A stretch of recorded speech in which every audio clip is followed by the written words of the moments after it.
Well, hello people. Now I wasn't going to do a video on this subject, but something new has come up and I thought, yeah, why not? As you know, there's been a bit of a controversy over the new BudLight sponsor. And we finally found out that the BudLight VP happens to be a femon. What a surprise, eh? In other words, this is the person responsible. And of course, in the interview, she uses the old buzzword, inclusive, which just means woke. And if anybody can look woke, she does. For the new ad campaign that is basically destroying the brand. These femons are absolutely delusional. They are so toxic, they can destroy absolutely anything. I don't know, let's just think about it. Who drinks mostly Bud Light in most countries? Yeah, that's right. It's mostly males, isn't it? Kind of reminds me of the same thing Gillette did as well.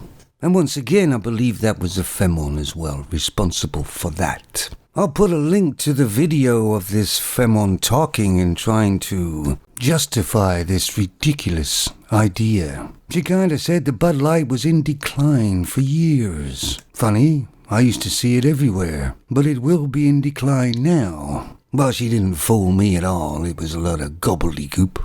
Her responsibility is to advertise and make the beer popular, to be responsible to the shareholders. But instead, as usual as a femon, she's used her feelings and emotions of what she thinks for the company. And unfortunately, that's the problem with femons who get into politics and all places like that. They make it all about what they want, not what's good for all the people. They are so self-centered, they can't see anything else but what they want. Let's face it, they're the only species on the planet that actually marry themselves. I mean, how far up your own ass can you be to do that? And it's not a surprise that the sales of Bud Light have dropped. There's not many guys on the planet that want to be associated with the new ad campaign. Well, let's face it, there's loads of different beers out there. You wonder why a lot of businesses and places and everything seems to be in a mess. Basically broken. It's because femons have got into positions and are completely, absolutely delusional and are creating havoc everywhere.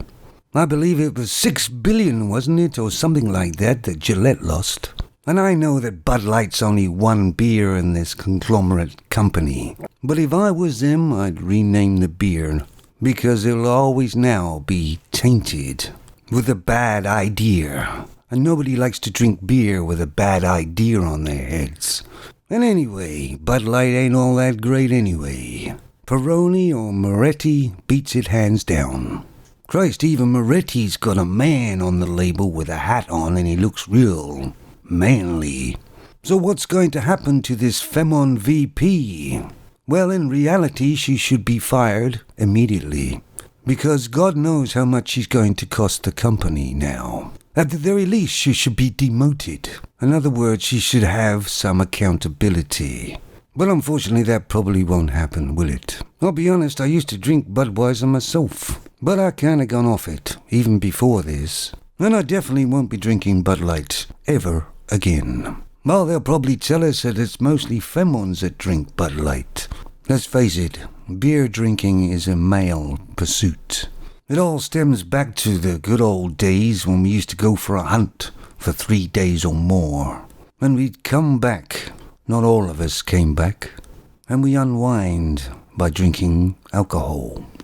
So what do you think about it, guys? What do you think should happen to this femon VP? And how could a VP be so out of touch with reality? Unfortunately, this is happening lots of places. We just don't hear about it. At least there was one guy who wasn't afraid to show how he felt.